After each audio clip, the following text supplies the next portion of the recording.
બનાસકાંઠાના દાંતા તાલુકાના મોટા પીપોદરા ગામના 300 જેટલા લોકોનું પુનર્વસન કાર્યક્રમ યોજાશે। વિરાન બનેલી જગ્યા ફરી ધબકતી થશે। મોટા પીપોદરા ગામ ફરી હરિયાળું બનશે। ગૃહ રાજ્યમંત્રી હર્ષ સંઘવી કોદરવી કોમના 300 સભ્યોને એક સાથે પોતાના ગામમાં ફરી પુનર્વસન કરાવશે।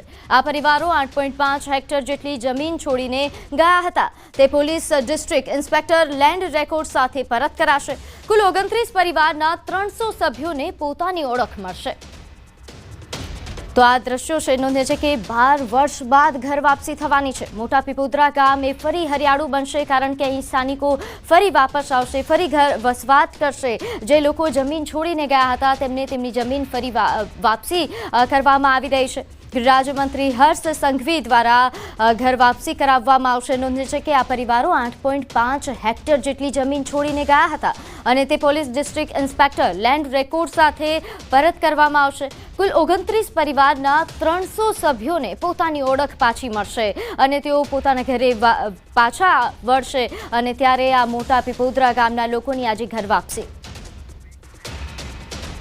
ચડોતરું પ્રથા જે છે તેની નાબૂદી થાય અને તેના કારણે થઈને જે લોકોનો સામાજિક અને આર્થિક બહિષ્કાર થાય છે તેને કઈ રીતે બંધ કરાવવો અને આવા જ એક પ્રસંગમાં જેમાં 300થી વધારે લોકો વિસ્થાપિત થયા હતા, 8.5 લાખ હેક્ટરથી વધારે જમીન એમની વહી ગઈ હતી, એ લોકોને એ જ જગ્યાએ પાછા લઈ આવી, પુનર્વસન કરાવી અને આદિવાસીની આ એક કુપ્રથા કે જેમાં કંઈ ચડોતરું હોય છે તેને બંધ કરવા માટે તમામ આદિવાસી સમુદાયના પંચોની સાથે મીટિંગ અને તમામ આવા લોકોને પુનર્વસનનો કાર્યક્રમ છે। તો ચડોતરું પ્રથાના કારણે આ પરિવારો જમીન છોડીને ગયા હતા પરંતુ ફરી હવે ઘર વાપસી થશે। આ ગામ કે જે હવે વેરાન બની ગયું હતું તે ફરીથી હરિયાળું બનશે કારણ કે અહીંના સ્થાનિકો, અહીંના માલિકો ફરીથી પરત ફરી રહ્યા છે અને તેમના દ્વારા ફરી અહીં વસવાટ શરૂ કરવામાં આવશે। નોંધે છે કે 29 આદિવાસી પરિવારો અહીં જમીન છોડીને ગયા હતા, ચડોતરું પ્રથાના કારણે જમીન છોડીને ગયા હતા અને ફરીથી ત્યારે જ્યારે તેઓ ઘર વાપસી કરવાના છે, ગૃહ રાજ્યમંત્રી હર્ષ સંઘવી દ્વારા તેમને ઘર વાપસી કરાવવામાં આવશે।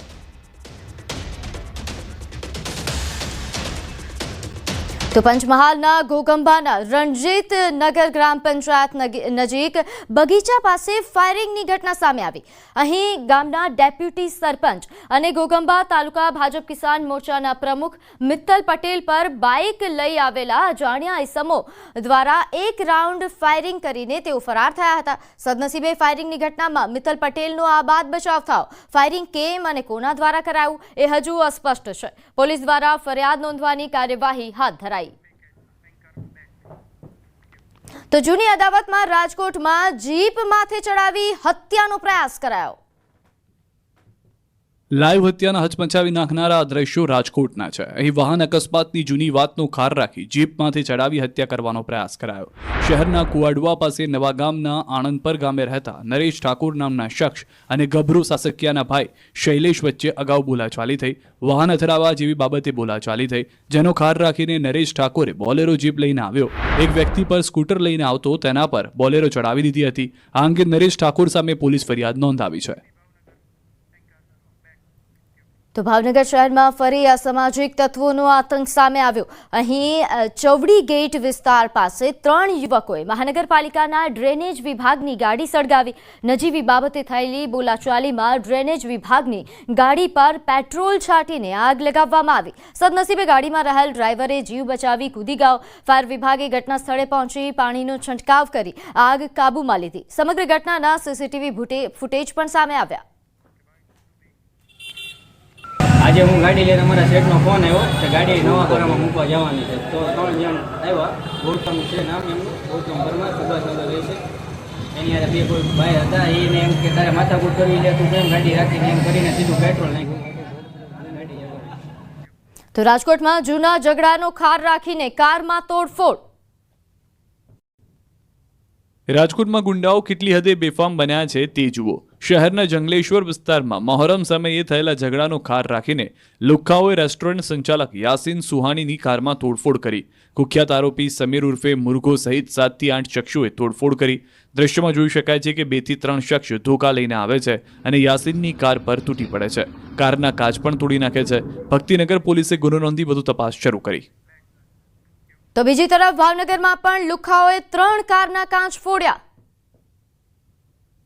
ભાવનગરમાં લુખ્ખાઓના ત્રાસ દિવસે ને દિવસે વધી રહ્યા છે. જાણે પોલીસનો કોઈ ડર ન હોય તે રીતે સુભાષનગરમાં રાત્રે વાહનોમાં તોડફોડ કરી હતી. સુભાષનગરના રાજપૂતવાડામાં અસામાજિક તત્વો ત્રાટક્યા હતા. આડેધડ પથ્થરના ઘા ઝીકી 3થી વધુ કારમાં તોડફોડ કરી હતી. કારના કાચ તોડી ફરાર થઈ ગયા હતા. આ અંગેની જાણ સોસાયટીના રહીશોને થતાં લોકો ડરી ગયા હતા. પોલીસને ફરિયાદ કરી હતી.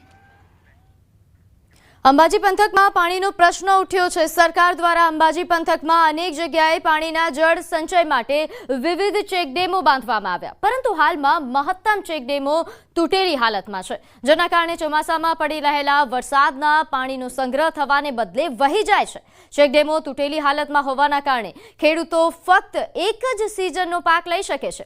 જો ચેકડેમ મજબૂત હોય તો ખેડૂતો 3 સિઝનનો પાક લઈ શકે તેવું ખેડૂતોનું કહેવું છે. દાંતા તાલુકા પંથકમાં મહત્તમ ચેકડેમો જંગલ વિસ્તારમાં બનેલા છે, પણ તેમાં પાણી ભરાવવાના બદલે તમામ ચેકડેમોમાં માટી ભરાઈ જતા પાણી ભરાતું નથી, જેથી માટીથી ભરેલા ચેકડેમોને ડિસલિસ્ટિંગ કરવામાં આવે તો ફરી આ ચેકડેમોમાં વરસાદી પાણી ભરાઈ જાય. અંદર 5 થી 6 ચેકડેમો બનાવેલા છે. એમની અંદર એક બી તૈયાર નથી, બધા તૂટી ગયેલા છે. અત્યારે ચેકડેમના બધા તૂટેલાના કારણથી અમારે પાણી બધું ખેતરની અંદર આવે છે, એટલે વ્યવસ્થિત બોધેલા હોય તો ખેતરોમાં ધોવાણ ના થાય. ફોરેસ્ટ વિભાગ અને અન્ય કોઈ સંસ્થા દ્વારા ચેકડેમો જે બનાવેલા છે તે કદાચ ડિસેટ થઈ ગયા હોય તો એને ડિસેટિંગ કરવાનું થાય. ધારો કે અમારી તાલુકા પંચાયત દ્વારા કોઈ કામ થયું હશે તો જોડાઈ લઉં છું, અને સિંચાઈ વિભાગ અને ફોરેસ્ટમાં કદાચ કામ બાકી હોય તો એ સંસ્થાઓને પણ મારે તો હું જાણ કરી ડિસેટિંગ કરવામાં સૂચના આપી. રાજ્ય સરકાર દ્વારા અંતરિયાળ વિસ્તારોમાં ખાસ કરીને પાણીના જળ સંચય માટે અને પાણીનો સંગ્રહ થાય તે માટે રહીને વિવિધ ચેકડેમો જે તે વિસ્તારમાં બનાવતી હોય છે. પણ ચોક્કસપણે કહી શકાય છે કે અંબાજીથી દાંતા પંથકમાં આવા અનેક ચેકડેમ બનાવાય છે, પણ ચેકડેમ જે છે માત્ર ખોટો ખર્ચો થયો હોય તેવું લાગી રહ્યું છે. આપને બતાવવા માંગીશ કે મારી સામે જે ચેકડેમ છે એ ચેકડેમ છે લાખો રૂપિયાના ખર્ચે બંધાયો છે, પણ હાલ તબક્કે જે ચેકડેમ છે જે તૂટેલો જોવા મળી રહ્યો છે અને તેના અંદરથી પાણી વહી રહ્યા છે. એટલું જ નહીં, અન્ય એ મારી બાજુમાં એક બીજો ચેકડેમ છે એ આપને બતાવીશ કે અડધો તૂટી ગયો છે અને હજી એમાં તિરાડો પડેલી છે કે જેના અંદર પાણીનો ભરાવો થયેલો છે. એ તૂટેલા ચેકડેમ અને જે નદી છે, નદીના કારણે જે છે પાણીનું ખેતરોનું ધોવાણ છે એ ખેતરોનું ધોવાણ પણ અહીંયા જોવા મળી રહ્યું છે. તો સમાચારોમાં હાલ બસ આટલું.